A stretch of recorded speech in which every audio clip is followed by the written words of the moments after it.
Hello, everyone. Welcome to the Sleepless Cinematic Podcast, where we explore our shared love for watching and discussing movies recorded in the late after-work hours, often in lieu of a good night's rest. I'm Madeline. I'm Julian. And I'm Emilio. The three of us are colleagues at a Midtown Manhattan music school. Yes, music is what brings us together, but movies are what keep us together, talking at the end of the night. So we've created some order to this ongoing trend by recording these conversations.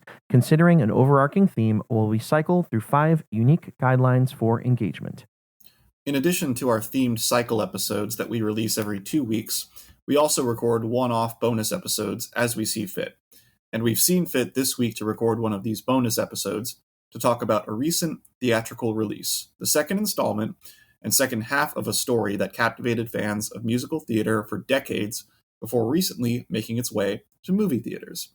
We covered part 1 in an episode when it was released last year, so we felt it was only right to come back and discuss part 2, Wicked for Good.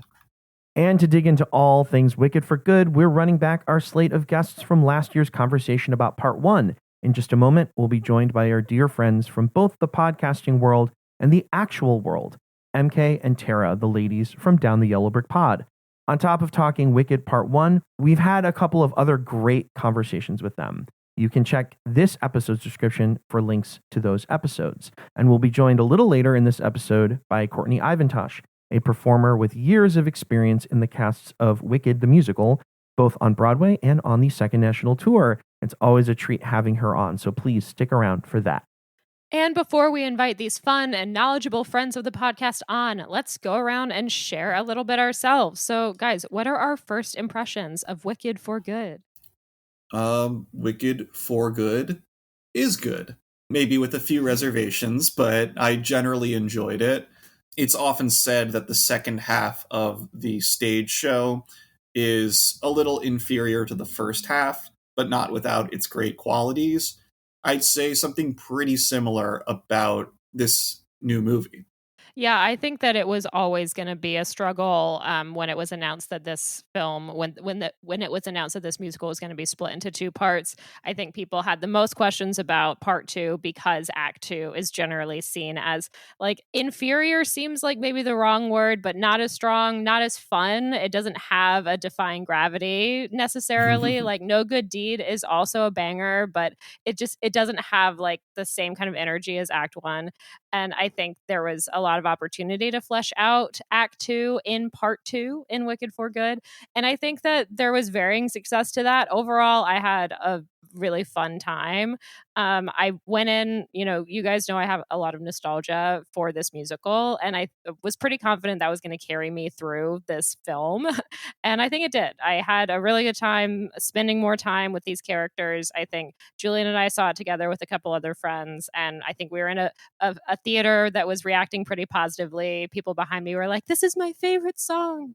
And I think that also really added to the experience for me. So I enjoyed it. I agree that I don't think I enjoyed it as much as part 1, but I'm glad it exists. And I think there will be a point in the future where I watch these back to back. I don't think I'm going to do it anytime soon, but Right. Maybe a year from now. Yeah, Sure. A few weeks from now, there's going to be a Kill Bill, The Whole Bloody Affair release where both parts are played back to back. Maybe in a few years, Wicked, The Whole Bloody Affair. What is the Wicked version of that? We'll have to ask our Wicked experts. I know.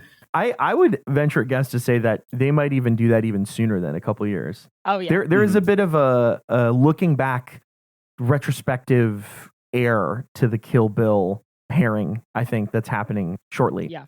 And I feel like this movie is so much a part of the zeitgeist now that I think there is going to be enough enthusiasm to show these movies back to back pretty soon. It will not be the same amount of time passed as Kill Bill to now. Yeah. I am with you guys. I'll put it to you this way. This was a reminder for me that I like movies. And when I say movies, I'm saying that in maybe not direct opposition, but kind of opposition to TV. I love the finiteness that movies provide. Yeah. If you start a movie and then you end a movie, you've got ostensibly a whole story there. I think that was actually one of the things that kept me from going full bore excitement on Wicked Part 1 which is I felt like I was watching an episode of TV. I was like, That's oh, here we go, cliffhanger. That's how Dougie felt about Dune and why he didn't want to see Dune Part 1 in the theater, because he didn't want to see half a movie or a third of a movie. He was like, there's going to be more coming. There's no point to watching just this. My guy, Dougie. Absolutely. But I will say that there was something about the concluding energy of this that was actually very like stimulating and kind of nice about seeing this part 2. Yeah, that's so uncommon, I think, also, even in movies these days. Everything's a franchise, and maybe this will become one, but I do think they keep that finality intact from the musical. I would agree. Yes. Yeah, they definitely do. It's like, this is not, I mean, maybe there will be more of this IP cinematically, but it's not like they leave some cliffhanger the way that Marvel movies do, where it's like, it feels like Marvel movies are almost allergic to the idea of a story ending. Yes, I agree that the finality of Wicked for Good is a strength of the movie. And I think that, in spite of all of, this general consensus that people prefer the first half of the story to the second, I do think, and we'll get deeper into these details as our series of conversations about this go on, but I do think that in terms of just interpreting the second half of the story, I think I prefer the movie to how it is on stage. Because, and I'm not the best person to judge on this because I only have seen the stage version. You haven't seen it live. I haven't seen it live. This is totally fair. I've seen a rip of it. But there was a little more of like a checklist energy to it. It felt like they had like to kind of, okay, I'm going to backtrack that. I feel like you're sensing a little bit of I want pushback. to hear your thoughts because I think it's a hot take. I think what I like about the movie a little more than the stage version, and this may just be like a general medium preference, less of a critique of the stage show as much as just where I generally find my sensibilities lie, is that I thought that the extra space it had to flesh out certain scenes and to be a little more tonally varied, I think worked in it to its advantage. I think if there's anything I could really want to single out here as a strength, it's the ability to vary tones. That's really what it was. It's interesting. I mean, go ahead. You said, and I do think this is a big part of it, that it's maybe just like your preference of medium. I know you're not like a big musical person in general. Right.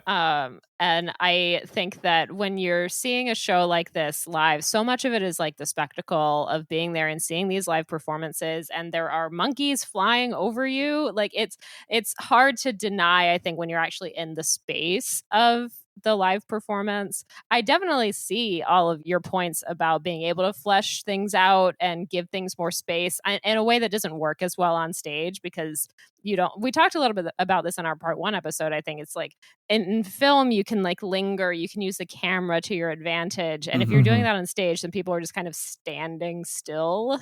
Right. It's not nearly as interesting. So I can see how that's a benefit of the film, but I would encourage you one of these days to try to see this live. Yeah. And I'm definitely open to the idea of doing that, especially after like the engagement that we've had this year and last with the story at large. It would be a funny experience because I would go into the stage show knowing a lot of what to expect and yet not having properly experienced it that way before. Right. I wonder if there's going to be an increase in people with that experience, like who are coming into Wicked through the film and are now going to go visit the stage show. Right. Yeah, I think almost certainly that has to happen. And it's interesting that should happen with something that's already as widely seen as the stage show of Wicked. I want to jump off a little bit on something you said, Julian, about tone. I think there are certain aspects of the tone of Wicked for Good that I think were pretty effective. I think that really kind of drew you in. There's kind of this like magnetic pull I think you kind of feel happening in the story. But I would actually argue that some of the tonal decisions in this movie are a little jarring. Like they kind of ping pong a bit. That's one of the things I would also go team theatrical on this one, just because I think there is, by nature of what it is on stage, it kind of has to maintain a tone. It can't be as playful. It can't be as like, oh, we're going to be here, and then suddenly we're going to be here, or we're going to get this close up on this other person to really sell something. And I think because of that, I think this movie finds itself in this funny middle ground where it's like some things are working well, and then some things I feel a little undercooked for me. I think as a whole, it tonally it got me there, but I think scene by scene there is some inconsistency that I could definitely see is kind of tricky for like big fans of the musical or big fans of the book or even like just a general moviegoer that just like wants a consistent experience moment by moment.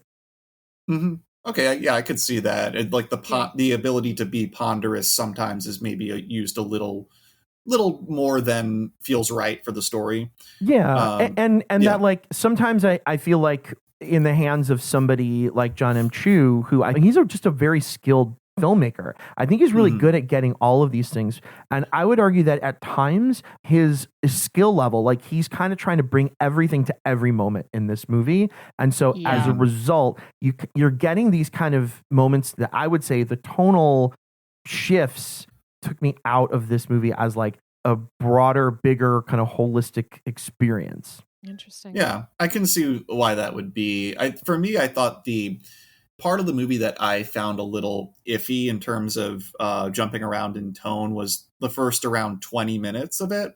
You know, it's a part that has to be there, but I think that part of the story has a bit of a tall order, being the place where it picks up. It's not because they really have to do more or less a like previously seen on Wicked. Again, the like TV thing. Like our friends that we went in with, we got there kind of just as the previews were starting, and they were like, "Can you remind us what happened in part one?" Like, no, but I'm sure they'll catch you up. Yeah, like to some degree it is that. To some degree it is, just continuing the story. But I think maybe that's another place where the stage show is a little stronger, is that, you've only had a 15-minute intermission or whatever. For one thing, you don't really need the same refresh, but also you're still feeling the momentum a little bit. It's not been a year since you left off. Yeah. So it has a tall order, but also there are a few additions to the story there too, that I think, some things land well in them. Some things I found a little iffy, but then pretty much once they're in the Emerald City onward, I was with it for most of the way. This is something that comes up a lot already with the movie, but the addition of the wedding. Mm-hmm. The brief point I have to make about that is that, the part of that I have a mild issue with is more the inception of the concept. I feel like, when you're considering how it enters, I thought it felt a little forced. But what do you mean by how it enters? Well, the way how the scene starts?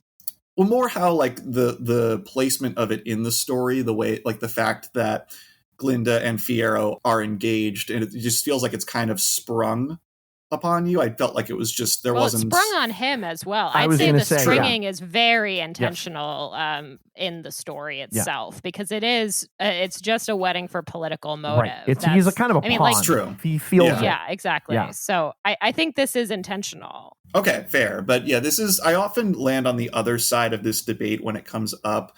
But this was one case where I think I would have liked a little more development of that concept. Maybe not before it entered, but before it really reached its full effect. But on the flip side of that, I thought that, once the wedding began and then you saw what effect it was meant to have, that's where I thought it fit a little better into the story. It wasn't enough that Jonathan Bailey is the sexiest man of 2025. It's true. The people have spoken. Yeah. Well, take it as you will that I didn't know that before this recording. That's very good. Yeah. I would say that him in Scarecrow form knocks him back a tiny bit, maybe. Maybe completely off list. I don't know. But I can't blame him for that necessarily, I think. And, have you guys heard people saying they think that in Scarecrow form, he looks like Ryan Reynolds? This I have heard. Now I have, and I can kind of see it. Yeah. Madeline, you were talking about how it was nice to be in a theater that was responding. There was a woman about 2 rows back from me when that reveal happens, and she just was like, shit, ah! And it's like almost screeched, and there was like unexpected laughter at that moment. And It was interesting. I feel like it's a difficult reveal. It is. Because like the Tin Man reveal is so visceral and terrifying. Like he's so scary. I think during the Tin Man transformation, and my best friend had the same takeaway after she saw this. She was like, she was like, 3 things that I'm thinking about. Ariana Grande is very good in this. The Tin Man is horrifying, and Jonathan Bailey is very hot. And I was like, agreed on all points. On all 3 counts. Well, it's check. There's one thing that you mentioned there that I don't think that we've said quite enough about just yet in our little conversation, which is just that I thought the acting generally was very good in this movie. Yeah. I would generally agree. I gotta say, this time Part 2 did not do Michelle Yeoh any favors. I knew you were going to say that. I've heard a lot of criticism of Michelle Yeoh. And the thing is, it's like Michelle Yeoh is an incredible performer. I'm not trying to take anything away from her. She's kind of an all-timer. But for this role and what she's being asked to do, it's like, we were talking about tonally. I think there's something tonally about her and the way she chooses to play Madame Morrible that I was distracted every time she was on screen. And that kind of hurts me to say because I love Michelle Yeoh so much. Yeah. Yeah, and it's, to be totally clear, I think, like, Everything Everywhere All at Once, her performance in that is one of the best of this century so far. She has great chops. Really, honestly, she's very good. But this role, though, man, like, just something was not there for me. And even though there's like not a whole lot of singing from Madame Morrible, you can tell in the scenes where she does have to sing that she's so uncomfortable. And I think that was a real reservation for her taking the part, is that she doesn't really sing. And I think that's justified because I know Ariana and Cynthia do their vocals live. I think everyone has to for that reason. And I don't think that she can sell it. I think you can read how much she doesn't want to be singing on her face. Couldn't agree more. Yeah. I would say Jeff Goldblum, kind of enjoyable in this movie. Like, he's fun. He's just like playing himself. I more than kind of enjoyed him. Actually, there were a few roles in this where I thought the performances were good, like no complaints in that first half. But I thought they were kind of better in Wicked for Good, and Jeff Goldblum was one of them. I would agree. Well, he gets more time. He gets more. Him and Chistery. Sorry, keep going. Yeah, I don't know if he gets that much more time, but in what he gets to do, there's just more of a range. Like that scene when he has the flashback pretty late on in the movie, I was like, in his career in general, I feel like I haven't seen Goldblum go there that much, but he really, I thought he really delivered the kind of solemn energy of that moment. The Jeff factor. I think he does have more to do though, because so much in Part 1 is at the school and he's not at the school at all. True. So I think you mostly get Jeff Goldblum in like the last third, maybe, of the first film. Whereas in this one, you get him a lot more consistently throughout. But he's funny in the movie too. Like I think that very funny. Like after the whole wedding debacle happens, that he delivers some of the funniest beats that occur. The do you want to swig of this? He's the comic relief there. Yeah. And but then like the other performance in the movie that really stood out to me as being a little better in the second half, it's already been mentioned, was Ariana Grande. I thought she was really good. Yeah. Yes, very good. And I thought she was great in the first half too, but I observed this a little bit to go back to Dune, with Dune Part 2 as well, that there were a few roles in that where maybe it was just the actors having gotten to spend more time with the characters. That could be. I also just feel like the second act is Glenda's moment to change. Yeah. That's her arc. Like Defying Gravity literally is Elphaba's change. So it's like her character has done like the most amount of character work, I think, in Part 1. Whereas I think we're really seeing the Glenda stuff really happen in Part 2. And she's good for it, man. She's great. Yeah, and I just want to say that lady behind me at our screening who said, "This is my favorite song," she said about the "I'm Not That Girl" reprise, which is so funny to me. Yeah. What's your favorite song in Wicked? But I do think that's a moment in particular that she does really sell. Yeah. And I think that so much of part one, we talk about Jeff Goldblum's the comedic relief in this. She's kind of the comedic relief in part one. Like, Yes. she has more to do than just being funny, but she is the funny one. Yeah. And she has Good funny point. moments in this one as well, but it really allows her to tap into more of her dramatic chops in this film, which I think really benefits her. I love that. Yeah, and it's interesting too. Well, it's, fitting for us because we've talked a lot this year specifically about musicians turned actors that, like, yeah. I don't remember if I may have said this when we discussed part one, but that I realized watching Wicked Part 1 that I had been aware of Ariana Grande for years, but I had never spent that much time with anything she had done. She did like the Don't Look Up. I guess it's Fox or NBC, whoever does those like live live musicals. Oh yeah. I think she was in, I want to say, Hairspray. Oh yeah. Or Grease. She did one of those. I can't remember which one. I'm gonna go with Hairspray. I'm gonna say she was Penny in Hairspray. I will need to fact check this. We are a pro John Waters podcast, so yes, we'll side Hairspray. Yeah. She was also in Don't Look Up and has like one or two kind of comedic beat moments that she lands, but I don't think nothing that you see in that movie I think really prepares you for how good she is in Wicked Part 1 and I did just fact check it, and I was correct. Hell yeah. Ariana Grande played Penny Pingleton in the Hairspray live production in 2016. I could see her being a really good Penny. That's good. That's I mean, you think about like the Glinda Elphaba relationship. It's not identical to it's Penny, and I'm trying to remember the Tracy Turnblad. Yeah, it's not identical, but there's some similarities in that dynamic. Right. I can definitely see that being a good fit. The last thing I want to bring up is the Wizard of Oz tie-in stuff.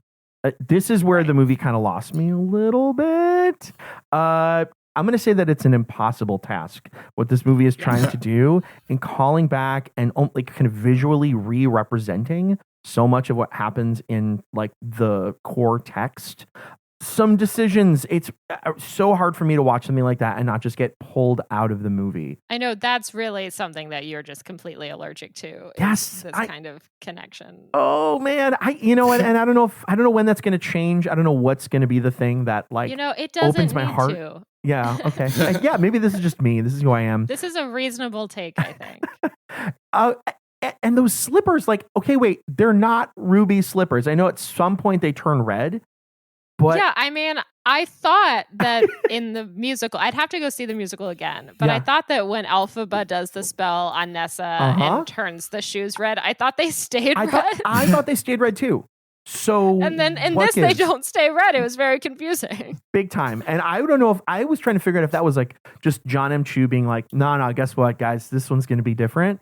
But oh man, that was. Or if it's like Ruby Slippers is copywritten by MGM, and that is like one thing they couldn't get. They couldn't get clearance for.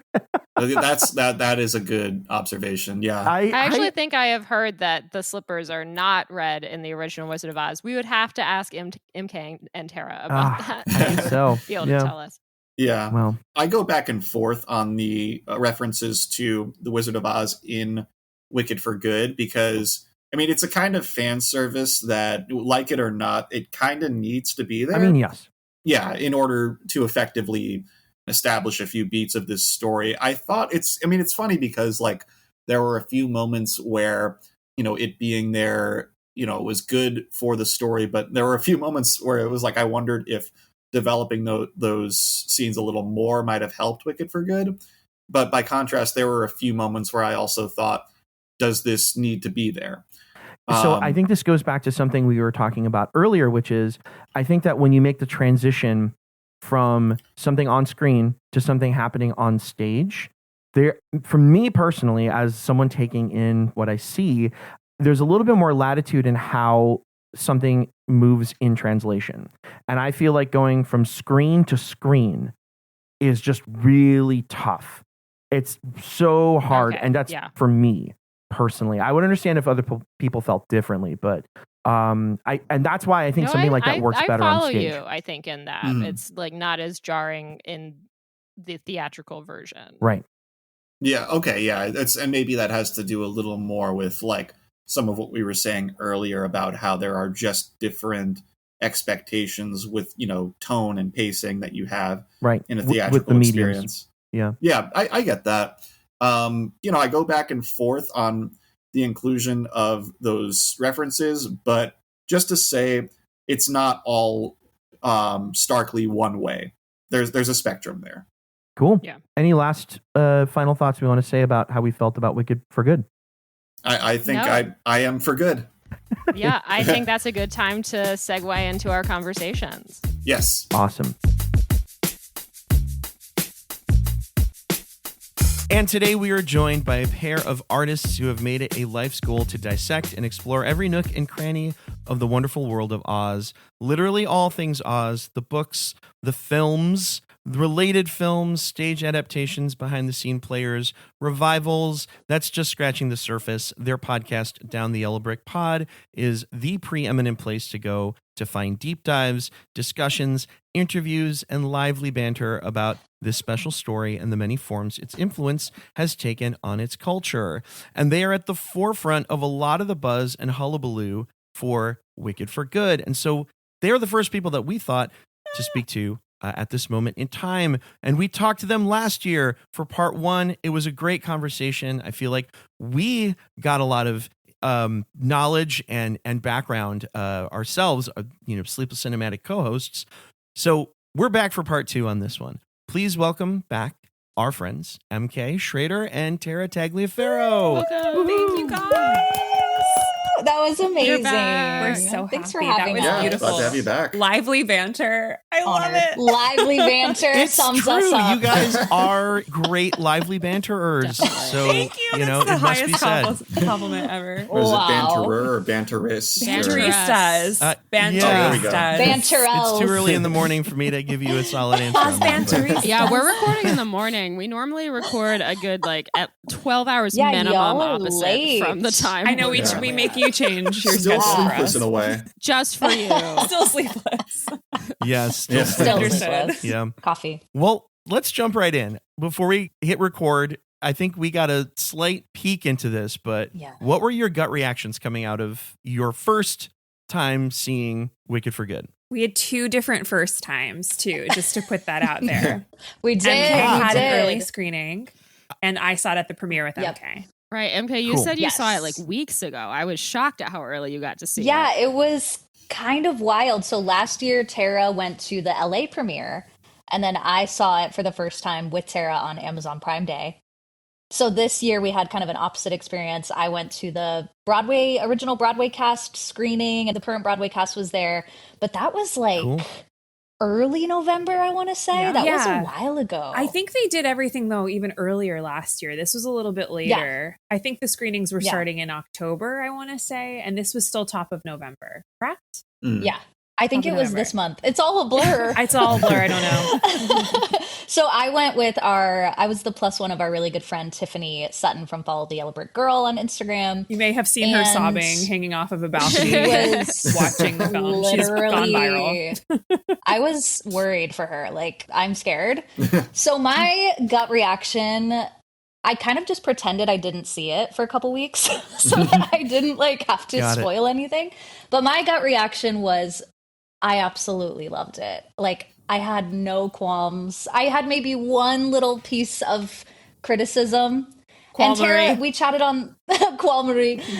Tara and I chatted on the phone afterwards, and she had a few little questions. Bethany Weaver major spoilers. was Bethany Weaver given to as me. Dorothy. Yeah. Yes. There were little questions that Tara had. I was very excited that I always forget what animal he is, Tara.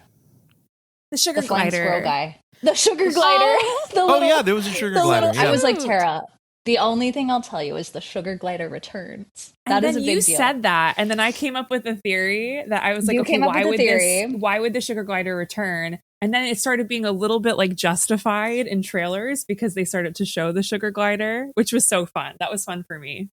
And then I had to didn't tell me act anything and more. be maybe that happens, maybe it She doesn't. totally acted. Keeping it spoiler free. Yeah, I was obsessed. I cried so much to the point where I don't know if you've ever been It reminded me of being in middle school and like crying in class. Did anyone ever have that experience? What? Yeah, who hurt you? Yeah. Who You might hurt have to. you? In what circumstance would I don't know. Middle school in was middle school weird. specifically? Or like for you're, sure. I'm like, what? Is there MK? something specifically about middle school that would make someone cry a lot? No, definitely not. Not middle school. just like having a fight with a friend or I like, was suppressing my emotions in middle school. but you're trying, that's what I'm trying to encapsulate is you're crying. But at some point, it all comes out. And Is it what hurts. you're you're saying. crying and it's a quiet environment and you're trying to not. Yes. Okay. You have painted the picture. I see what you mean. All right. That Yeah. was I when connected went it to in the color film. purple. I connected it to how I was crying during Cynthia Erivo because that was hard. That was painful crying. I connected it to middle school. I was gonna say that's the Yeah, connecting. I tissue. feel this. Connecting tissue. Revo. Like there was one of my favorite bands broke up this year in like a non-dramatic way and just we're stopping making music. And this is how I felt when I went to see them this year, is that I cried like 3 times. And by the 3rd time, I'm like, I Yeah. need to stop. And I imagine you had very similar That makes emotions sense. seeing this. Yes, where It's you're like it's like, over. am I gonna be okay? This physically hurts. Like this is a physical pain. So that was my reaction. Physical pain.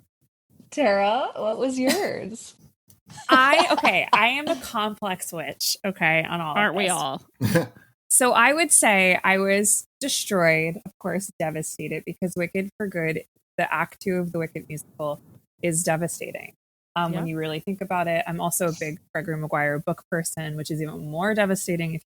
Like the Ariana and Cynthia pure love of it all, like wrecked me, destroyed me in so many ways, because it's probably one of the best showcases of female friendship and the bumps and bruises and blessings of it all to ever occur on screen, let alone in a musical. And like there is a section, you know how like Hamilton has the section from like the I do, all of that. Like there's that fun section that goes into helpless, like all of that. Yeah. The section of the wedding into As Long as You're Mine, No Good Deed, like that was just like, let's go. Yeah. Like, I was like, fine, okay, here we go. But Super Bowl. on the other end of it, I was destroyed emotionally and disappointed. I think because I had a lot of expectations I placed on this film. Yeah. Also hearing people's like having such positive reactions to the screenings, I think my Like your expectations bar were is just higher. raising get higher and higher. Yeah, higher. it got higher. So my And expectations. you had me. I was a hype woman for this film. This is your so fault. It just was going. It's my fault. This is your fault. But no, like I think so. I think I thought they were doing 2 parts, 2 films to really help the act that is less superior, which is Act 2. And that is not what happened here to me. I don't think they made Act 2 make like More they didn't sense. solve the plot holes for me. Yeah. They just kind of let it be what it is on screen, fleshed out a little things here or there, which I did appreciate a lot of that. But there's also things that I think this is where Em and I disagree. Like this is our biggest disagreement. How they use the time, I think, to move through this film. They chose a route that would not have been what I would have chosen, but that's okay. And here's where I'm at. I think because my expectations were so high and I had to live through that first time watching it with those high expectations and this kind of like release them as I was going. Now I know what the film is and I can just embrace it for what it is. You'll be able to see it again and maybe even enjoy it more. Yes. Yes. Yeah. My second time back was already better. Yeah. Like and your first time was at the premiere, which was also like kind of overwhelming. Yeah. And I was a lot bit going on. A little bit drunk. The drinks that they gave us were so strong, and the only hors d'oeuvres was 1 Brussels sprout. Yes, they kept pouring drinks, so that was they wanted you to get I know. They were hoping it would have the opposite effect. It would make people enjoy it more. Oh, but I was like emotional at AF, and I think that loosened that up. But so there that's you go. where I'm at with the film. Yeah. It's more like hammered for good. Yeah. Hammered for good. That was us. Buzzed. So that's the 2 of you. What's the broader Wicked fan community response been to this film? Has it also kind of been mixed, or mostly just really? I think so. Like I said, we're hearing from our listeners that they're Team EmKay or Team Tara, which I was like, excellent. I love this. I love that you guys are there. Like you guys have reached that status where People are aligning specifically with you all and your takes. I love this. Yeah. I love this for the two hilarious. of you. Yeah, it's great. Who's Edward and who's Jacob? Ooh, that's You're a tough Edward. one. I'm Jacob. I'm Edward. Oh my God. Great. I've heard all different things. Like, we went to a screening on Thursday with like 20 of our friends and Patreons, which was so fun. And I would say most people were crying. Like, most people, and these are I'd say hardcore Oz fans, except for our respective partners. Oh yeah, who were there. I can tell you what Patrick said. Like, He actually said to me, my husband goes, "If you want to put me on record today, you can." I was like, okay. Exclusive from Patrick on Sleepless Cinematic. But my husband was very much like, his biggest thing is, I don't know why 2 films. I would have loved a long film with an intermission. That was his biggest thing. Oh. Yeah, because I know you were kind of touching on this earlier. When it was first announced that they were going to split it into 2 movies, I think so much of it was like, well, this will give them the opportunity to flesh out Act 2, as you were talking about. Yeah. Like, because it is going to be so difficult if you just take Act 2 as it normally is and put it into a film. That's going to be kind of a crazy film and maybe would let people down a little bit. So they are trying to flesh it out, but in different ways than maybe we expected. Yes. Yeah. Yes.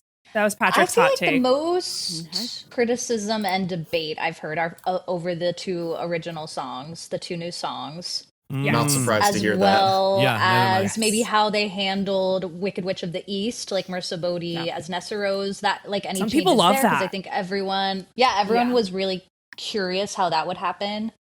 I think everyone loves For Good. Like, I think the ending everyone's pretty satisfied with, because it gives you like the fun Easter egg of the logo. Flawless. Like, we love that. Yeah. But I think a lot of people also feel how Tara feels, not to like get ahead, but some of the Oz lore, some of the like MGM crossover, I think people wanted more.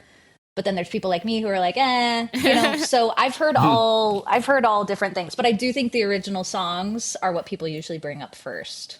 Yeah. I'm curious. We had this written down for later, but we're already on it. So I'd love to hear your thoughts on the 2 new songs. I am kind of nah. Yeah. I will, of course, like, I'm gonna, I think, grow with them. Mm-hmm. I again think this time could have been used for something else. Yeah. I like Ariana's performance of Girl in the Bubble. I think I like how they're using that to really allow her to make the last kind of step towards the change that she's making for herself. I think the lyrics are so on the nose that it cringes me a little bit. I feel like bubble and pop are 2 of those words that are actually kind of difficult as lyrics. Oh, yeah. Yep. You nailed it for me. Well, that was one of those Emilio songs feels the same. You nailed it for me. I was just thinking that during that song, it's just like, I kind of see why in like opera a lot of it is in different languages. You know what? Yes. If Girl in the Bubble was in like Italian, then maybe we'd be all in on it. I would love it in Italian. A little more palatable. That would be great. Stephen Schwartz said it's like very Irish folk songy, and it does. You could hear that in the song. Like, you could hear the dun dun dun dun dun dun dun. It does have that, like, I don't know. I'm singing by an Irish like a lilting. Totally. Yes. Yeah. Well, I really wanted them to use the word burst instead. I think of pop. that's a good point. There's more to that Good word. edit. To burst. And when I heard pop, I was like, oh. And you get the alliteration of bubble and burst. So I think I'm that's with very you good. on that. I could do a bubble burst. A bubble burst. I could do a bubble burst. Italian bubble burst. We have ideas. We have ideas. Ariana Put it in Grande Italian. Yeah. Butera, she is- Sicilian. Yeah. There we go. Yes. She can learn. She's got it. She's got it. She probably would have learned for the part. Oh, yeah. Yes, 100%. She was very dedicated to this. She would have done, I think, she was. anything I else. thought she was really good in this. That would be hilarious. Yeah. Like, all of a sudden, Glinda starts singing in Italian. We're all just like, okay. Yeah, but it would be like an aria. Mm-hmm. Yeah. No. Oh, yeah. Oh. Ariana. Yeah. Ariana. See, I had the opposite feeling about Girl. She loves it.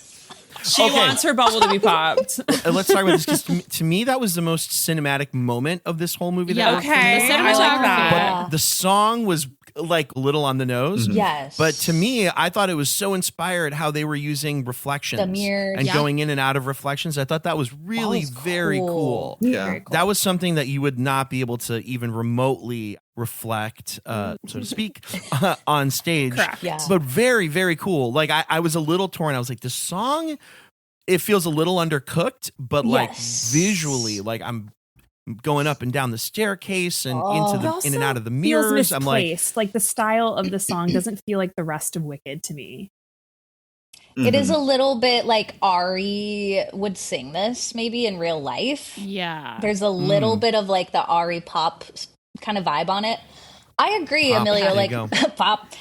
We went to the Wicked NBC special One Wonderful Night, and they didn't play the songs there, but they played it on the broadcast afterwards, and it was literally like 20 seconds maybe of each song. And pretty much, I think we all agreed, we were like, that doesn't really give us a lot to work with. Like maybe a lot of people weren't feeling it just from that viewing initially. And I was like, wait till you see it in context, because I think why I love it so much is because we just came out of that huge march of the witch hunter scene. It's so like, there's so much drama. And then we just get this like really introspective moment with Glinda where she's basically like, all right, I'm going to do this. And it carries us into the climactic end of her on the horse. And it's everything that happens after of her, like grabbing the boots, like just having that moment with her feels great. I think in a part 1 cutscene, Elphaba gives her boots because she can't walk in her heels when they go on their little nature outing. And she keeps them, which is beautiful. So it's something that I think we're going to get. Like everyone's like, it's so funny. The fandom's like, I can't wait for the like coffee table behind the scenes book. I can't wait for like all the deleted scenes. I'm like, they are going to drag out as much as they can of this because they know they have a franchise, right? It's going to take, I think, a whole epic amount of time to get all these things, but I think they are coming down the line. Like we're going to see more through line as we go. Also, like, wait, in the trailer, there's that whole moment that here's the plan. I have no plan. That's not in they didn't say that. Film. Yeah. I was like, wait, that's a good point. It's not there. There's a lot of moments. I mean, we could talk about that. There's we need a director's cut of this movie. That's I think it'd be 5 hours. 5 hours long. It will be 5 hours. But maybe all the stuff that you thought was missing from part 2 was just on the cutting room floor. Maybe it's there. I think some of it might be. I actually think some of it might be. Yeah. This is just my theory. I think he was really worried about about giving us too much of Dorothy's face and like too much of, because he talked about that a lot where he was like, don't worry, we're going to be really light with it. Like, I think he probably got a lot of freaked out people asking about Dorothy. Yeah. I think that actually leads us really nicely into our next question, which is the Wizard of Oz connections, at least to the old, 1939, the original film. I am still really wrestling myself with how that was depicted, because it felt in some ways necessary, but also clunky as hell.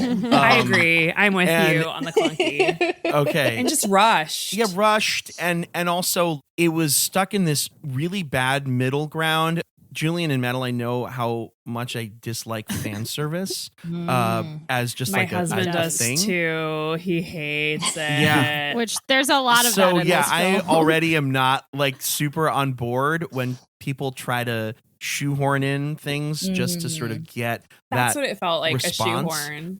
Yeah. Yeah. A silver slipper shoehorn. There's an argument that like some fan service is necessary in this particular story. Because the whole thing is like a big act of fan service in a way. Yeah. It's fan fiction.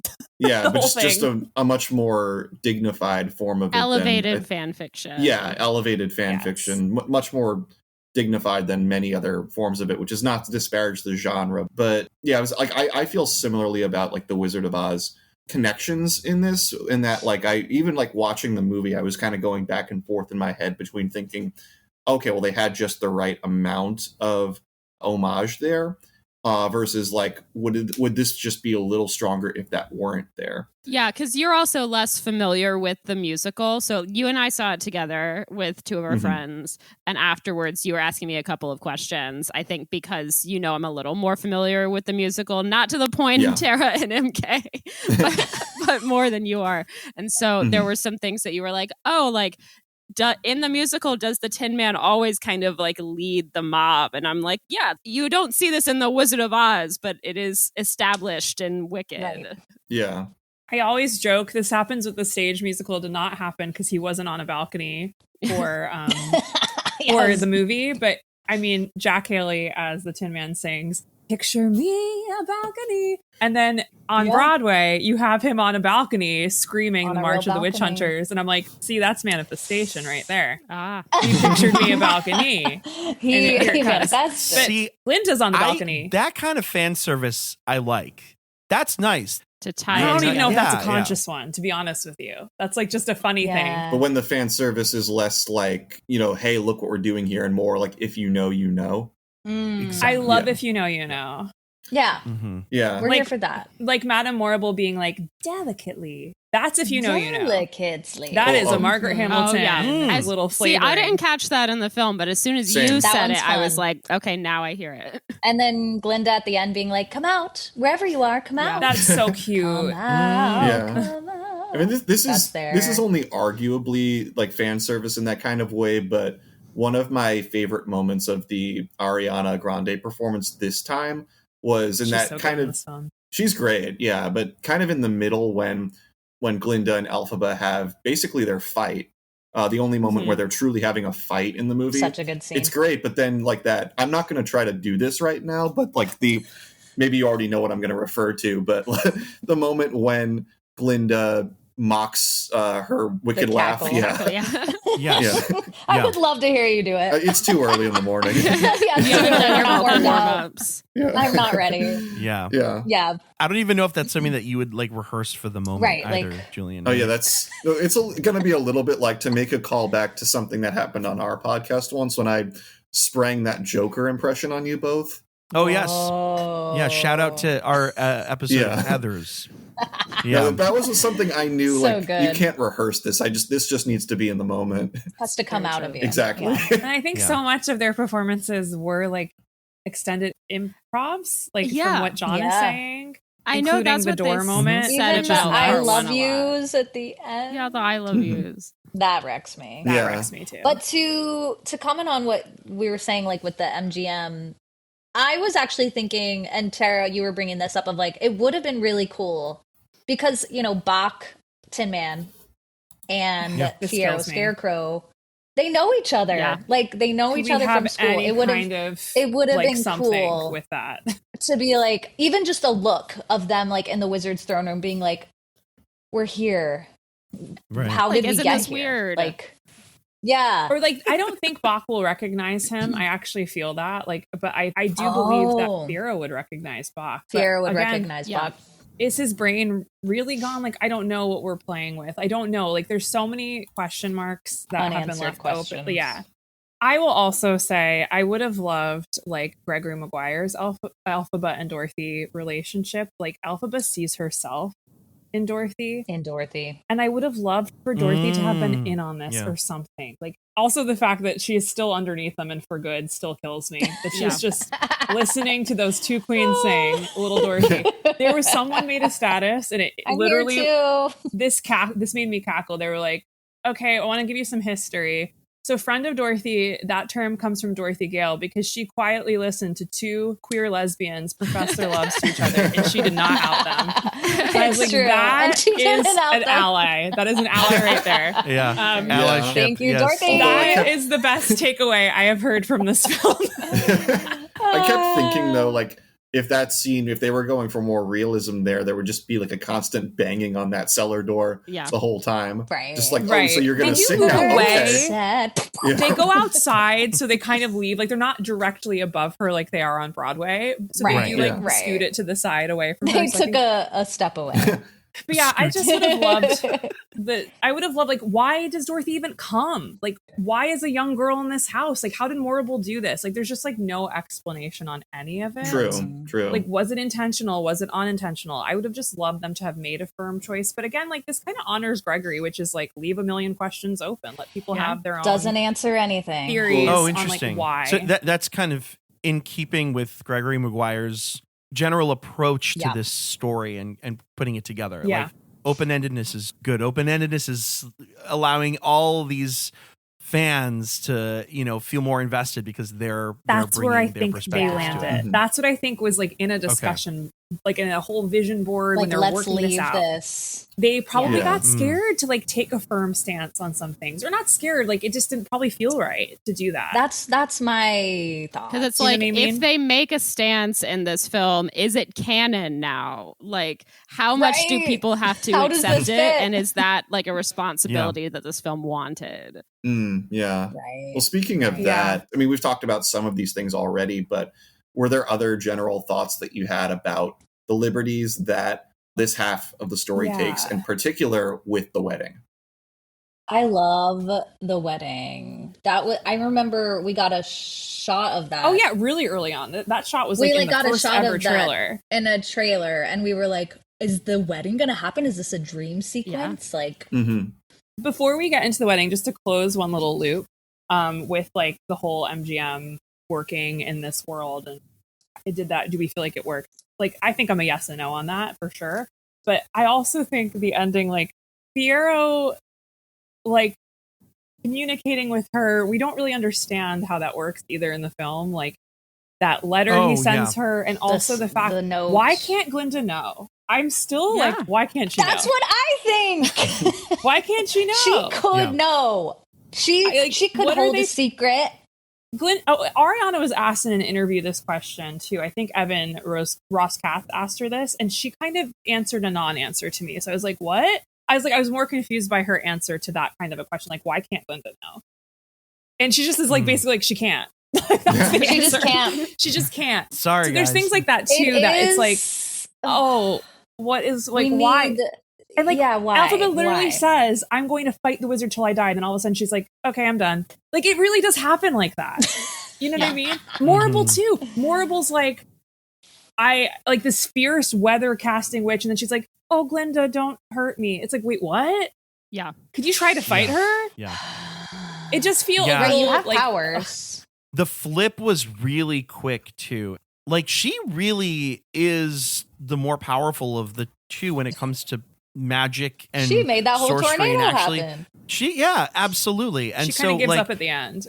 Yeah, the idea of her giving that up, like there's a read on it where you're like, okay, she understands that maybe culturally in Oz there's this like vacuum, and that maybe because of that she has less power. They have built Glinda up to be the most powerful person from like a societal standpoint, PR standpoint.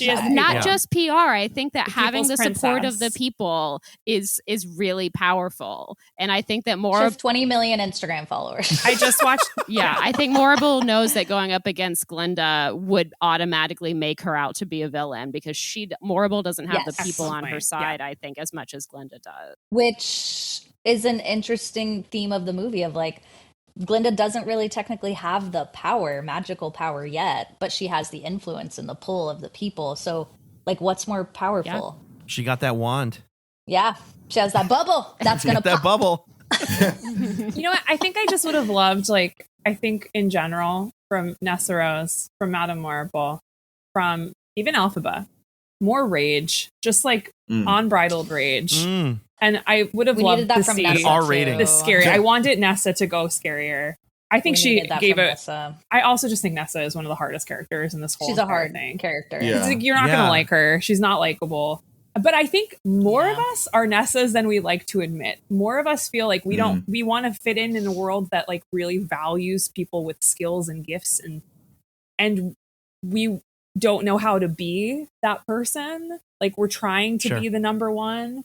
And we can't, like, we don't have the magic our sister has. So, like, how do we, your sister's Marsha Brady and you're Jan. Like, you know what I mean? You're Jan. And you're Jan. No! Like, I think that is mostly what's happening with Nessa. And I think we're all a little bit more like Nessa than we'd like to admit. But I would have loved, like, a full rage moment for her. I would have loved, even Madame Morrible, a rage moment. Like, Michelle confidently says things very whispery and direct and like snaky, but I would have loved to have seen like. But in the Broadway show, Morrible. The Broadway show, she says "Camp." She's a drag queen. Yes. Like, you know, which I love. Right. But whereas in the movie, it's more Ice Queen. Yes. Yeah, icy, right. Which is sort of Michelle's MO. And then also But- Michelle being the priest of a wedding. Let's talk about that. She's ordained. Yeah. Can she do my wedding? What were we saying? A single witch who works 3 jobs. That's Madame Horrible. It would be like cool for the fan service, but like a little bit dark in terms of what that means for a wedding. That might not Yeah. work. We should get Michelle for your wedding. I think I we should take have it back. No, I love gonna it. do it. I'm gonna hire I wonder her. if I'll she's an find her. ordained minister somewhere. I'll be Oscar like, James, award-winning guess what? ordained. Well, ordained we've already established that some things that you two have said have come to actually manifest. So be careful what you wish for. I guess we'll see. Yeah.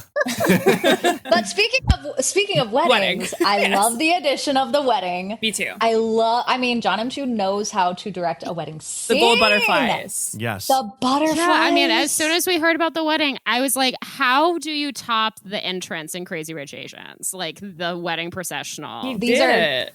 so beautiful, Yeah. both of them. I love that we got that shot at the end with the whispering. Yes. I like We've that too. all been wondering about like that footage of the poppy scene and when that would be used Yeah. and where. Oh yeah. Flashback. We haven't really Yeah. talked about No Place Like Home, No. but And we don't need No. to. Dulcie Bear. no Dulcie Bear. Yeah. I love that Dulcie Bear came back. Yeah. That was very sweet. No Place Like Home, I actually don't like as much as Girl in the Bubble. I know I'm in the minority. No, I don't know if you're in the minority. I think Really? we're all just a little lost in the sauce with these 2 songs, like trying to get I our just don't think thoughts on No them. Place Like Home. It was beautiful to hear Cynthia sing it, but I kept being There's like, would no Elphaba really sing this song? Yeah. Yeah. It felt a little cheesy, but it's on my own team. and if I'm saying something is cheesy, that means it's really cheesy because That means it's grilled cheese on rye. You have a baby. high bar low for bar. cheese. I have a high bar. But it was cute to see all the animals and like I feel like that was their moment, you know? I also But, imagine her yeah. recording this to nothing. Yeah. Just That's acapella. you always have to consider Oh that. yeah, to no one around. Yeah. No one. They're like, we're gonna put this fox over here, just Yeah, look it's like a over bunch there. of puppets. Yep. Obsessed. I think with the monkeys in the first part, they had the monkeys like it was like people from their production staff were their arms like coming through the windows Oh to yeah. give them it's something so to work weird. with. That's generous. Wait, did you see that the monkey who stole One of the Glinda's monkey- pink cardigan I was gonna bring this up. He's is still wearing wearing the it? pink cardigan in the second He's film? still wearing it. Wow. Isn't that hilarious? That's When? incredible. That makes me want to go see this again. Yes. Just for that I queen monkey agree. being like fierce. He's like, actually, I like this. I love this pink cardigan. That is hilarious we detailing. Need a I love it. whole fan fiction offshoot on that monkey. Monkey fashion line. Yeah, exactly. We keep being like, what's next in the franchise? That monkey Project Runway for the monkeys. needs their Y'all, own. Yeah. Can we talk about Chistery though for a second? Chistery is a star of the film to me. Chistery is a star. Right. Absolutely. I am obsessed with Chistery. Yeah, the way that it builds to Chistery finally speaking is, I think, His pretty little masterful. smile Yeah. at the end. His little Agreed, smile. I He like also that. is the one, he gives the green elixir. He's like, come on, make the dot connection. I saw the wizard with this too, remember? Like, it's so good. That Chistery is kind this of- like bridge. Yeah, Like so- they have this like shared experience of being manipulated by the wizard. Yeah. That is correct. That is So the best way to put That's it. good. Yeah. And I also That's love good. that Fiero wins them over. I think that change was so solid that That Fiero was gets the cool. monkeys to take their Oz patches off. That was A fierce love. moment. Yeah. That Yeah. moment and Glinda and Box look at each other, 2 of my favorite moments in the whole Oh film. yeah, That from her on the look- balcony. That look is Yeah. the Stunning. strangers line. We're just strangers who haven't met yet. Yep, you're strangers, babies. You're strangers. That really got me. It kills me. Oof. Yeah. So good. Those are some really Sad. good like Very add-on nice. moments that Really good I didn't moments. know I needed. Yeah. Are there any last little individual shots or visual moments or Easter eggs we want to shout out? We haven't talked about No Good Deed. I mean, I Yeah. Oh my vocally, God. That's a that is masterpiece. everything I've ever wanted vocally out of No Good Deed. Yeah. I love those shots. I mean, I'm just not over for good with the Grimmery opening and her being like, what? And then Yeah. Elphaba's kind of like, yeah, that's right. I got you, I have girl. a Yeah, theory here. like, don't This is where worry. my theory Okay, tell comes us your up. theory. Oh yeah, Okay, go love for it. So you know how in the flashback scene with Glinda, there's like a little rainbow that bursts in the sky and the kids all think she's responsible for it, and she's not. It's like she's not responsible for it. I would have loved that after that scene, we just see a little Elphaba playing, and it's Elphaba who made that rainbow. Like baby Elphaba made it. Ooh. I would have loved that. But I also think that when Glinda looks out at the end and sees the rainbow, Elphaba's making that rainbow. Elphaba is her rainbow. You know what I mean? She is everything. Oh, that would have been beautiful. Metaphorically. I'm letting it exist in my head. I think that is correct. Okay, it exists. Yeah, that exists in my head. And that makes that last moment too, I think, even more like, is Glinda sensing that her friend is still okay? Because that's another problem I have too. Glinda's believing propaganda about her being melted. And I'm like, what? I think, she dormed with her. There's enough of an Easter egg there at the end to be like, does Glinda know? She knows. I want her to know. Yeah. I kind of felt like she can sense knew. it. Yeah. That's what I want to believe. It's funny. You guys put it into words really nicely there. I think where I was at the end of this movie. Yeah. Very cool. I think I said this the first time too. I kept thinking about like connections to the Star Wars prequels while watching both installments of Wicked, just because of the relationship between Elphaba and Glinda, having a lot of parallels to Anakin and Obi-Wan. And, maybe like that sort of feeling that Glinda sees the pages of the book turning and knows that Elphaba's spirit is still out there. Maybe she thinks it's kind of like a Force ghost thing. Yeah. Where it's like she doesn't know that Elphaba is still in corporeal form. Is alive. But that her spirit lives on. And like, Elphaba doesn't need the broom anymore, right? Like, doesn't need it. The hat. Elphaba doesn't need that. Glinda doesn't need the wand anymore. I think that is so Wizard of Oz to be like, you have it within you. Right. It's within you. Have it. You don't need the things. You don't need the things. And I think that that message will always hit me, no matter how old I am on this planet. Like, it will always hit. Mm-hmm. Yeah. It's even the 1939, you wanting a brain, wanting a heart, wanting courage. It's all there for you. You already have it. Yeah, I can't wait to see it again. Me too. I gotta go take notes. I gotta go look for the queen in the pink jacket. The queen in the pink jacket. Yeah. I guess so fun. So, guys, what is your final overall takeaway from the full Wicked movie experience? I was telling Emilio before we started recording, I feel bittersweet that it's actually ending because it's been a really big part of our work as podcasters and what we're doing, like for the past many years. And I mean, it's going to continue into our next season. We're going to break down the whole film, but not really having like this holiday we've been looking forward to forever. Laundry detergent. That's wicked. The laundry detergent. But it's also been... It's been an excuse for us to see friends. Like we had friends from the UK who were at the premiere. We have really good friends who live in LA that we have just seen at these Wicked events, a lot this year. So it's kind of, I'm sure there will be more, but my takeaway from the whole Wicked experience is just how much it's brought us all together, and obviously getting to like hold Tara's hand watching this film, and just how much it's made me think of my own Elphabas and Glindas in my life. But yeah, also just... Am I your comet that pulled you from orbit? You're my comet pulled from orbit. You're the seed dropped by the skybird. I love that skybird. You're my girl in the bubble. Stop. I agree 100% with what EmKay shared. And this has been a very, 2025 has been a year of so many things personally for myself that have been struggly or hard. And then also our climate politically right now, leaning more into fascism as we watch this film. All of that, and having this film as an escape. And there were literal days in this process where I really felt like I lived in Oz, and it was necessary to survive in this world. And that just connection, I do think people who take care of their inner child are the people who I want to be around, because they value joy, and they don't just go through this life kind of monotonously. And I think this film allows me to be around those kinds of people. Like what Em said, it comes down to experiences and people way more than it comes down to, oh my God, I got that Wicked hat and mug. That stuff is fun, but it comes down as well. Sure. That stuff is fun. Yeah.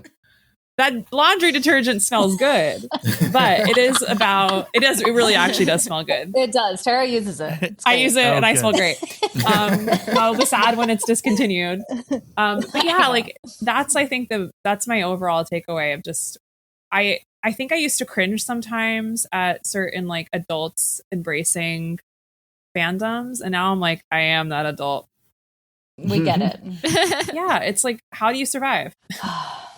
Totally. And really fast, is there a different musical that you guys would love to be able to get the Wicked, spare no expense theatrical treatment? Every musical ever. Alexander Hamilton. I was going to say Hamilton. It has there to we be. go. That would Cool. be like, I just picture the one. cobblestone streets. I picture them in downtown Manhattan filming stuff and everyone freaking out. Yes, this has to happen. This I think will like happen. 5 to I'm 10. confident. 5 to 10 years. Yeah. Yeah. They're going to let the Wicked die Yeah. down and then they'll be like, it's happening. No, it'll be huge. But also, it took Wicked 20-some years to get adapted for the screen. And I guess if that's the rate, it took around this time last year, we covered Dreamgirls. That took a quarter century to get adapted to the screen. And maybe got to give it, 5 to 10 years is probably a safe estimate. Evita was 20, I Hamilton. think. Evita was 20 as well. I rewatched Evita last night, and I was like, don't sleep on this film the whole entire time. Because like my husband had never seen it. I was like, this in the 90s, they knew what they were doing. I was really proud of that film. Yeah. It's just going to keep getting better.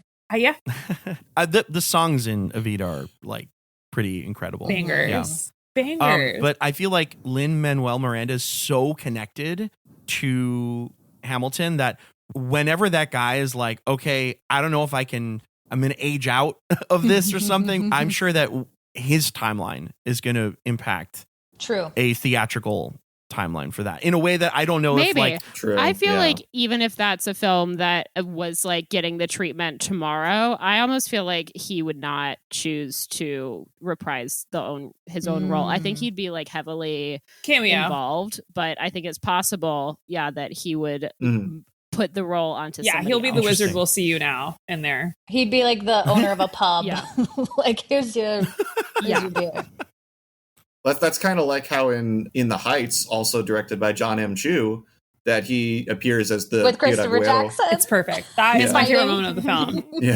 I really think that In the Heights and Tick Tick Boom's cameos made Wicked's cameos possible. I really stand on that. Yes, where it's like, did a good job. Here's how we're gonna do it. Yep.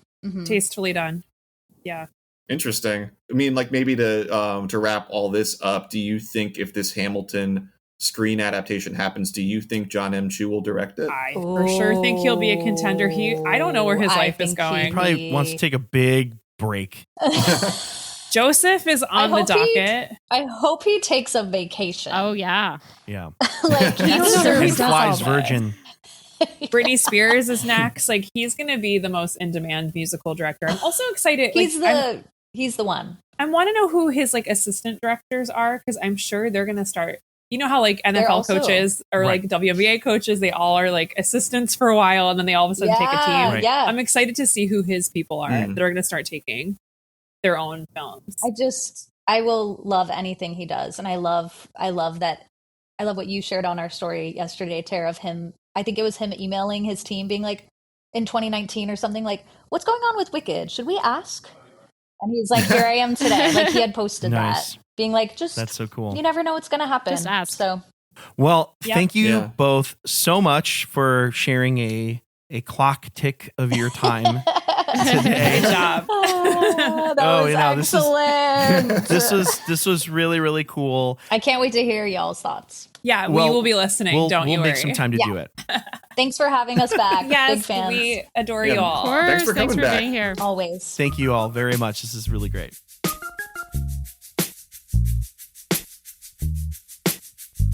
Our next guest has been a dear friend of my wife Elizabeth's, and by extension, me as well, for quite some time now. She and Elizabeth were superstar swings in the original Broadway cast of Something Rotten about a decade ago, a show I love. I still talk about it anytime I can on this podcast and just in life. So we've known her for about 10 years, but the show Wicked has known her for even longer.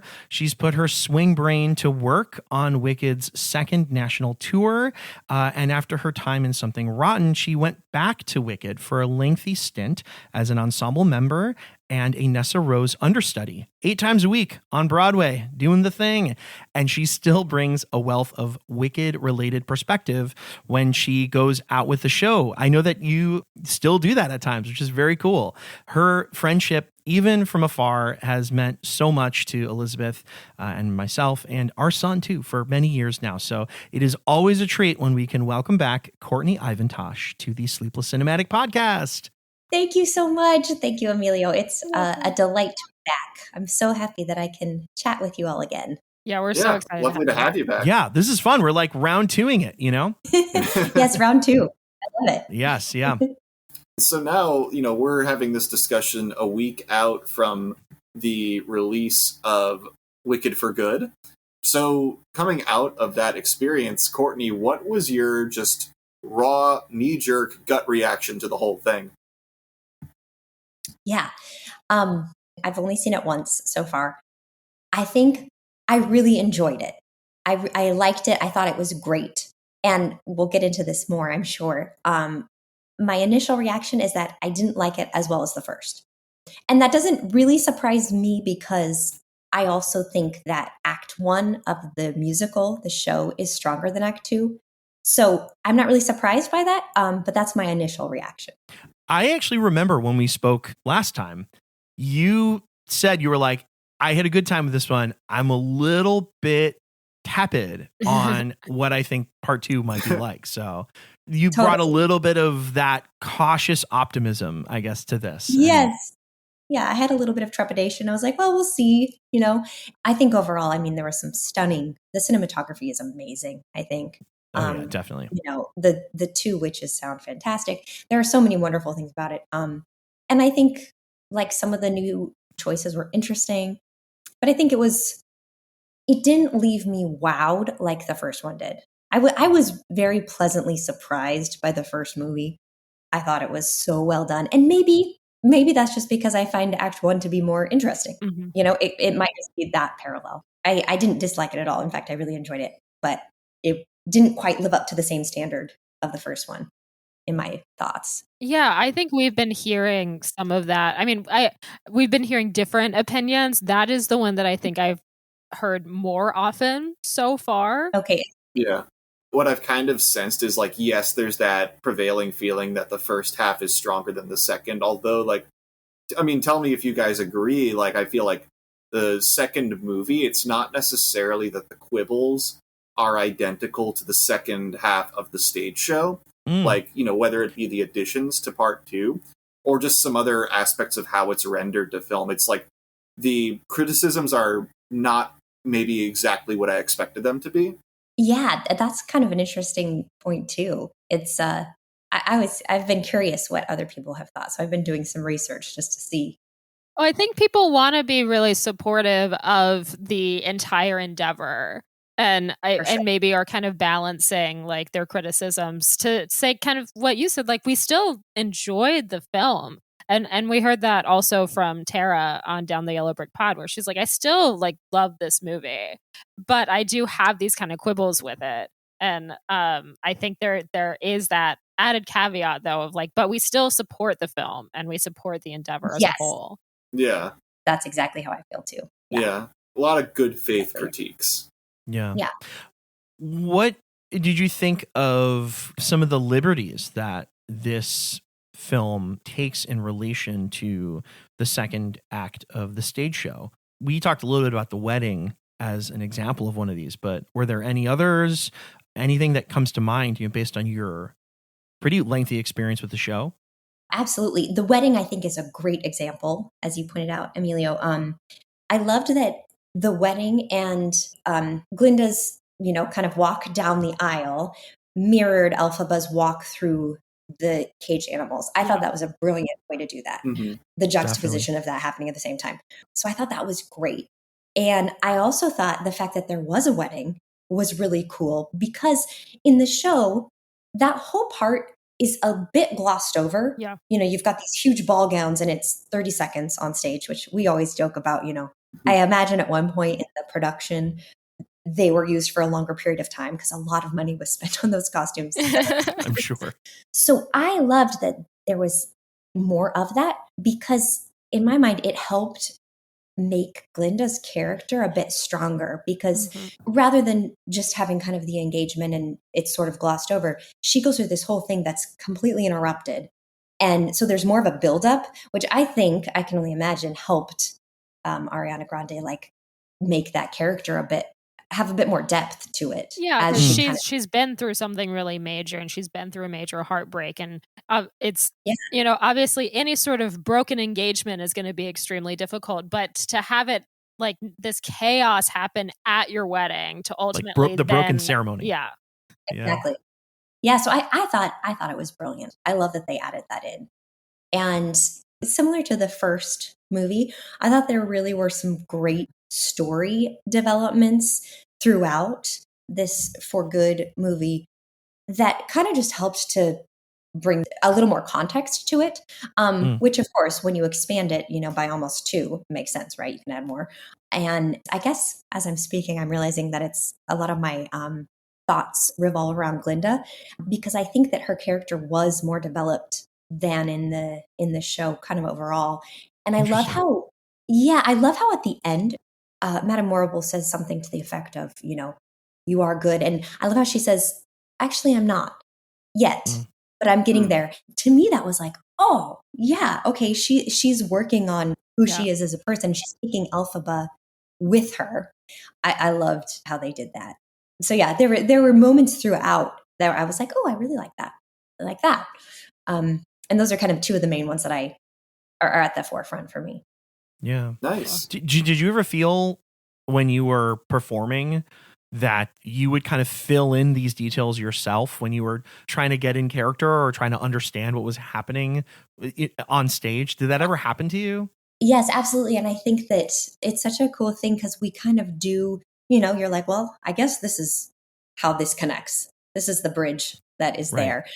So it's nice when it's like, oh, that actually makes way more sense. There's actually a reason behind this. So yeah, I would definitely do that. And I imagine that people who have been a part of the show and people who have watched the show alike probably have done that. I imagine, as a viewer of the show, you're probably like, oh, okay, well, I guess that's what happened. You create it in your mind. So it's kind of fun to see the take of the movie and what they think. Yeah, they definitely would do that. We were last week talking with our friends at Down the Yellow Brick Pod about the movie as well. And like a good example of that they had like anticipated that wound up actually being fulfilled in this installment was the fact that when they're singing, I want to briefly correct myself because I mistitled the song in the first half of this conversation. For Good, I mistitled it when we talked to Emily and Tara before, which felt, given the title of this movie, I was kind of like, oh, what a strange lapse to have there. But when Elphaba and Glinda are singing For Good, that isn't like Dorothy right there when that's all happening. Emily and Tara had asked that question, and indeed she is. She's in like that little bunker beneath them.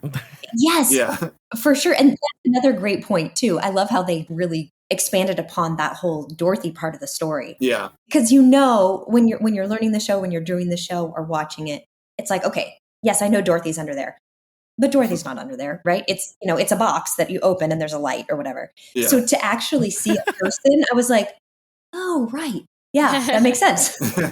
I'm like, oh, right. Okay. But going back to the topic of additions to the this half of the show now, I think that the wedding is generally one of the better received parts of the movie in that way. But maybe where the film takes some equally big swings that aren't necessarily as unanimously received is with the 2 new songs. How did those land to you? Where do you stand on those? Yes. It's so interesting to have such familiar songs, and then all of a sudden you're like, whoa, that's new. I can only imagine, like, you knowing the show so well, and you're like, what is going on here? That's not in there. Like, oh, this isn't coming to me like completely second nature, which is awesome, I think. I love the idea of having new music. In my mind, the first song, and I don't actually know the name of it, but I think it's No Place Like Home. No Place Like Home. I believe that makes sense.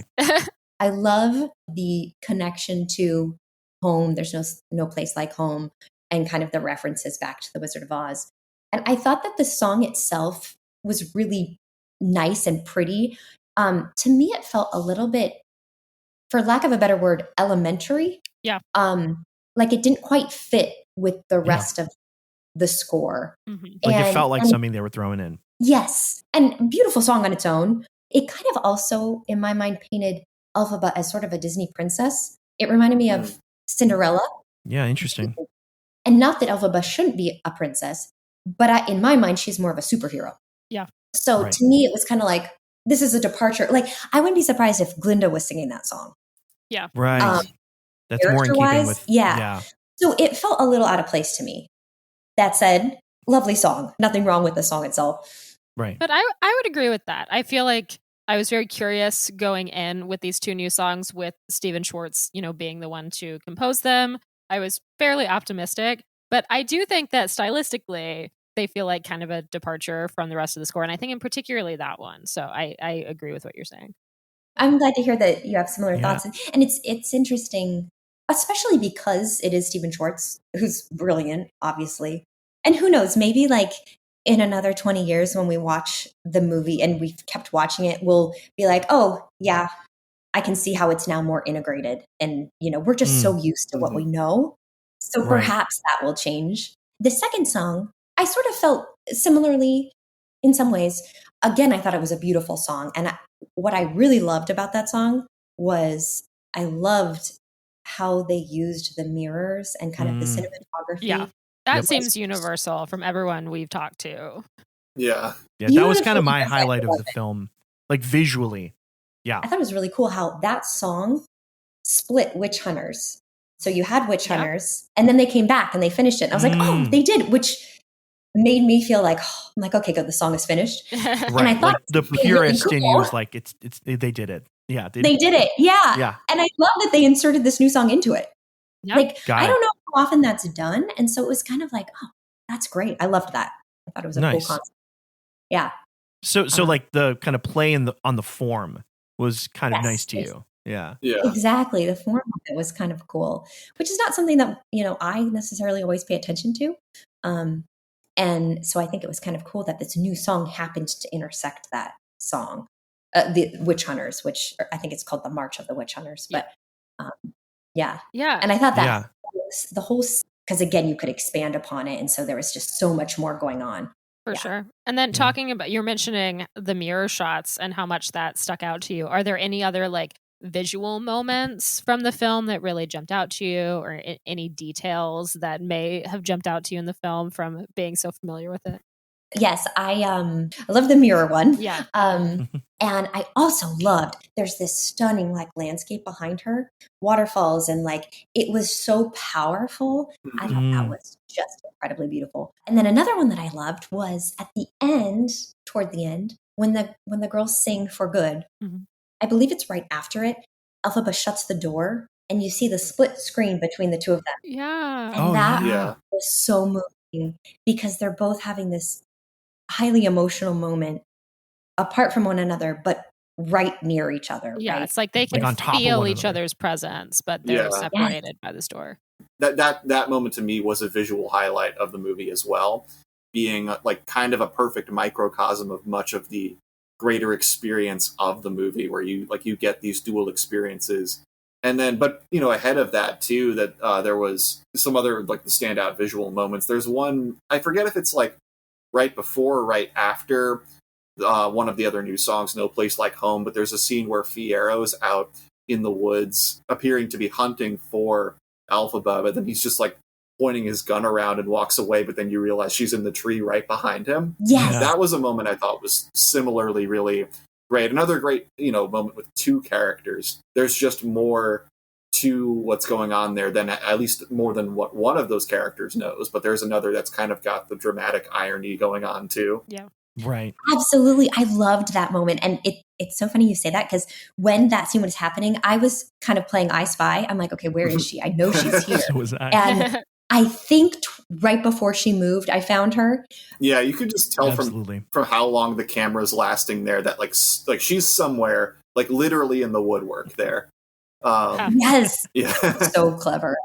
Yeah. I loved it. Just real quick, I wanted to go back to the split screen that you talked about.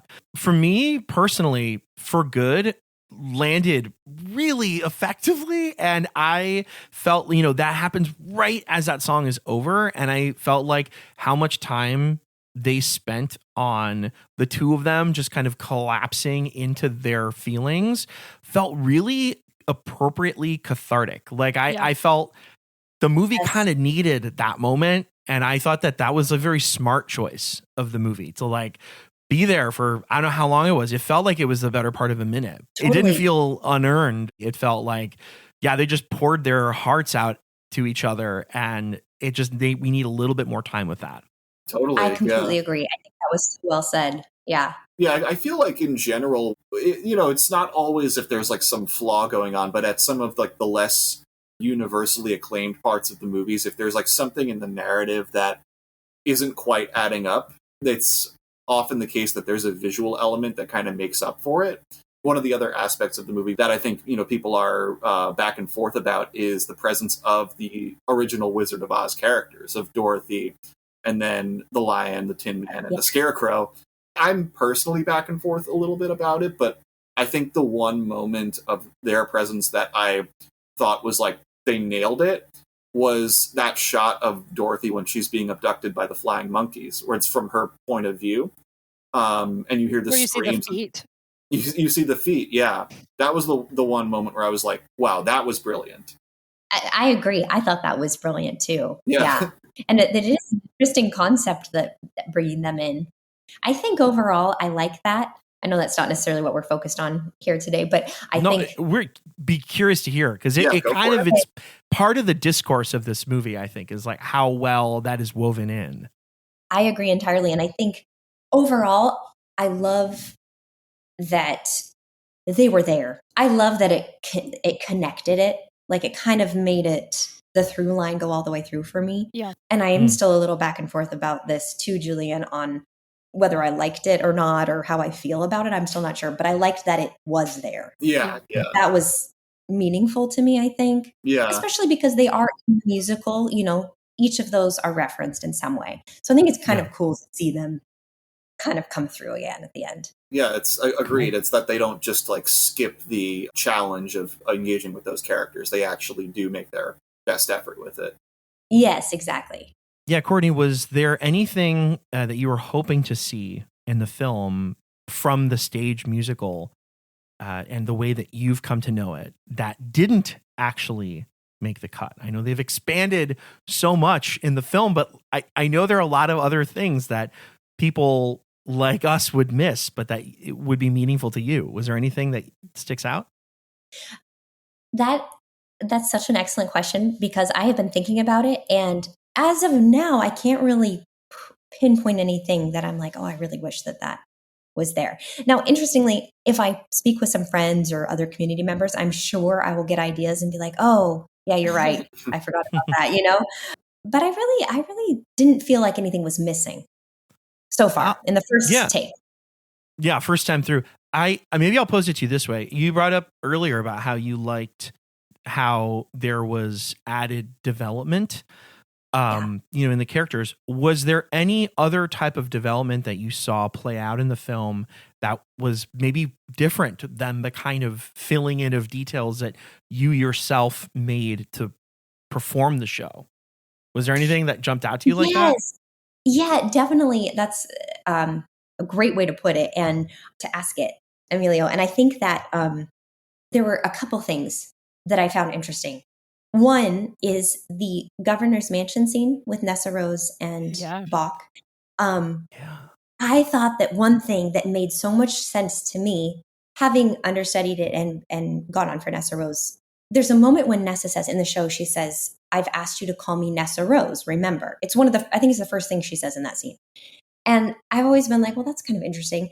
And in the movie, it made much more sense because you see what happens before that. Yeah. And there's more scene work between Bach and Nessa when she has become the governor, and we kind of know what happens there, but it made much more sense because that line comes later. And so you can see where he's like, he calls her Madam Governor and she doesn't like that.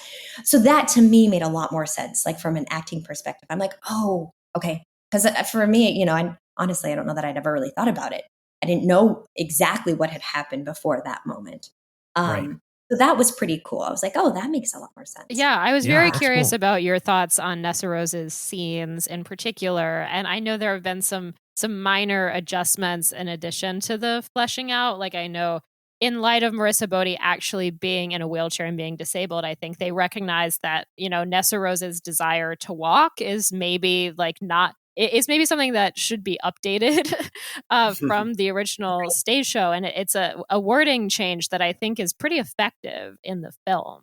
Yes, I think so too. I think that was done very, very well. That whole scene was really fun to watch. And I'm anxious to watch it again. Because as a first pass, you're like, what just happened? Yeah. Because a bit of it was different from what actually happened. But it is so seamless, I think, that scene, that you don't even really clock the difference. No, I think you're absolutely right. And I think they did a really nice job with that. I also thought it's just cool to see visually what, to them, the movie makers, what that mansion looks like. Because, in the musical, you have a chair and an armoire and a desk, right? And curtains. You get a little more context into what she is. It's not just this dark thing with just a chair. She has more, there's more depth to it. Yeah. That's a great point. Yeah. She's got like really nice upholstered sofas, rugs, like that crazy long hallway, Yes. Yeah. She's got all of her, her work that she does. And the windows, I had never thought in my mind there just weren't windows. She was in like an indoor spot in the castle. Like a bunker. A bunker, right. Yeah. Which just brings a totally different feel to the scene, I think. Yeah. Sure. The production design in general, I thought, was quite good throughout the movie. I think that a shared strength of both the first and second films is just what they did around Oz himself. Like whether it be Jeff Goldblum's performance, which I thought was quite good both times, but also like the design of his chamber. And I remember there being like this great model town in the first half, and there were similar things in the second film too that I thought was just really engrossing to look at. I completely agree. And I think you bring up a great point, which is 2 points. One, I think he is brilliant as the wizard. Yeah. I love his take on it. I love his kind of matter-of-factness. I think he does a stellar job. And I also think that the scene you're like, oh, I am in this world. You totally get it. The ropes and stuff hanging down around the puppetry and all of the bells and whistles. There's just so much. So I agree. Yeah. I think that was really, really well done. To kind of wrap up everything that we've discussed today, I think I can speak for all of us when I say it's been a comfort knowing that from last year to this one that we would have more than one occasion to talk about Wicked with you, Courtney, and with Emily and Tara, and just in general as a podcast, that it would be something that we knew was there to look forward to. So it's a little bittersweet to reach this point. Who knows what's going to bring us all together like this again. But on that note, is there another musical that you want to see get the treatment that Wicked has had, where it's like, spare no expense, just put it all out there, make it the great big theatrical experience that it deserves to be? I've been thinking about this, and one thing that comes to mind, and it's just because of what I know and have experienced, is Something Rotten. And I don't think that it ever would make sense. Yes! But this makes me so happy. I'm so glad. Yeah. And I think partially because there's a lot of material there, right? Like there is history-wise, there's just a lot. So that can be expanded upon for sure. And I also think, having been lucky enough to be a part of the original production, there were so many pieces that were cut that I think it would be really cool to see what, if any of those were added back in, or if they changed and like that kind of thing. So, kind of again, I don't think that it really makes sense, and it's not the perfect one to do, but for me, like just personally for Courtney about it. I'm like, that would be really cool. I'd be so curious to see what they would do with it. and who they would cast. And like, there are so many things to think about with that. So I think that would be a really fun one to see, explored in that way. Nice. Yeah. Shout out Something Rotten. I love that show so much. I feel like I just say it till I'm like blue in the face anytime I can. I love that show. But yeah, what's funny is there's a movie out right now called Hamnet that is sort of in the universe of Something Rotten, where it's like, what is the Hamlet origin story? And what's the deal with Shakespeare and like the other people in his life? So if that movie just becomes a box office smash, maybe some producers out there will be like, you know what, Something Rotten, the movie? Like, let's go. Let's do it. I am all for it, by the way. All for it. I love that. And I had no idea. So thanks for letting me know. I would like to watch that. That sounds great. Yeah, I want to see it too. It looks me as well. Yeah, it's getting very good reviews. Oh, that's great. Okay. But yeah, Something Rotten for the real ones out there. Let's do it. Movie producers, we're looking at you. Right. All the songs. God, I hate Shakespeare. It's like all of that comes back to me, and it's fun. Like Hard to Be the Bard. Hard to Be the Bard is like straight up a jam. It's so good. It is so good. That's one of my favorite songs and numbers in the show. Oh man, and it just kicks off the second act so perfectly. I could go on and on. Oh my gosh, I could too. One last thought on Something Rotten. One of my favorite days ever was when Elizabeth got to be a bard boy. Oh, and we were just talking about that with someone. Yeah, equally envious and excited. I was like, I want to be a bard boy, but I was like living vicariously through her. It was so fun. That was one of the best days in that show. Yeah, that was fun. We always joke about that too, because that was the day that RuPaul was in the audience, and she got to meet RuPaul. We got a picture with RuPaul. Yeah, that's right. Yeah, she's like, I was cross-dressing for RuPaul. Like, when am I ever going to do that again? Yeah, that was amazing. Yeah. No, there's so many great memories with that show. Yes. Yeah, absolutely. Well, hopefully there is a Something Rotten movie that will come out, and maybe that's the thing that brings us back, not like a Wicked Part 3. I mean, we would welcome Wicked Part 3, but totally, absolutely. Yeah, I think there are rumors of, Wicked spinoffs, because these have made so much money and Hollywood can't leave well enough alone. So we may be back in the future for, a Fanny miniseries or something. Yeah. Oh, I love it. Oh, that would be really fun too. I guess they'd have to dig back into the book series for that. I would assume so. Yeah. Or totally new material. That could be fun. Sure, yeah. I love that idea, though. A little Fanny, ode to Fanny. Maybe, if anything, maybe like, figuring out what Elphaba and Fiyero are going to do going out into that wasteland. Yeah. I'm curious about that, too. It looks like, Mars. Like Dune or something. Well, yeah. A friend who Madeline and I saw the movie with said it looked like it was Dune. Yeah. And I mean, it's Dune Part 3. When you talk about things... when you talk about like other franchises that had one story turned into two movies and then now have like sequel territory to go into, that I mean there is literary material to draw from in the case of Dune as well, but I think there's still speculation on how exactly it's going to happen, so there's another comparison there. Yeah, there we go. Yeah, I love that. That's a great point. Courtney, it has been so nice getting to talk with you again. Part 2 of our like Wicked check-in. We did it. Thank you so much. I know you're a busy person. I know a lot, this is a busy time of the year too, all things considered. So thank you for making time for us. This is always a treat. So thank you. And like Something Rotten, the movie.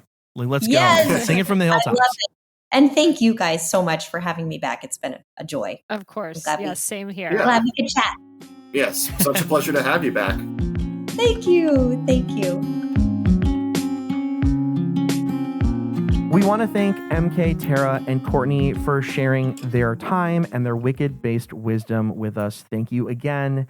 In addition to this podcast, you can follow us on TikTok and Instagram at the handle Sleepless Cinematic Pod. You can contact us via email. We would love to hear from you. You can write to us at sleeplesscinematicpod@gmail.com. I am not on Letterboxd, but you guys are. Yes, you can follow me, Madeline, at Patroness of Cats. And you can follow me, Julian, at Julian_Barthold. If you're listening to us for the first time, thank you for finding us. Or if this is the third, fourth, or even the 75th time you've listened to us, thank you for sticking with us. We've really grown to love doing this, and it means the world to have our budding listenership grow. And if you haven't already, we'd ask you, return listener, to please write us a positive review and rate us on your podcast platform of choice. Short and sweet works, and this is one of the best ways for new listeners to find us and help our podcast take its next steps. You can also keep it grassroots and tell a friend to tell a friend about the Sleepless Cinematic Podcast. That helps too. Who can say if we've conversed for the better, but we know we've conversed for good.